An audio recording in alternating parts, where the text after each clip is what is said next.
Avec la guerre en Ukraine, l'Union européenne est confrontée à l'une de ses plus grandes crises de ces dernières années.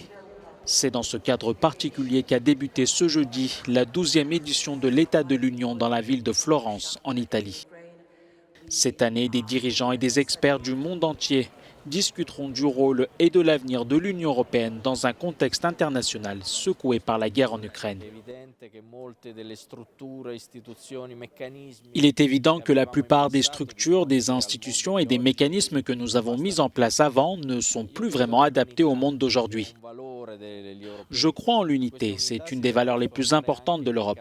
Mais cela doit aussi se traduire par des changements, notamment pour répondre aux défis à venir, comme l'énergie, les flux migratoires, l'économie, les investissements, mais aussi une défense européenne commune, parce que la tragédie de la guerre a refait surface dans notre continent. Bien que les sanctions contre la Russie ne figuraient pas explicitement lors de la conférence, la question de la dépendance énergétique était omniprésente. Je pense que nous sommes capables de faire face à ces différences. Nous l'avons fait au fil des ans et je suis sûr que maintenant, avec la crise actuelle, nous serons en mesure de le refaire.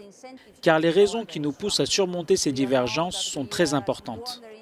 La crise actuelle est une véritable menace pour nos valeurs, notamment dans notre capacité à consolider la démocratie et la prospérité. Et nous savons que l'énergie est au centre de ces échanges. Il est donc très important de rester unis et de suivre une voie cohérente vers ce qui doit être bâti pour l'avenir. Un message est ressorti de ces discussions sur les politiques énergétiques.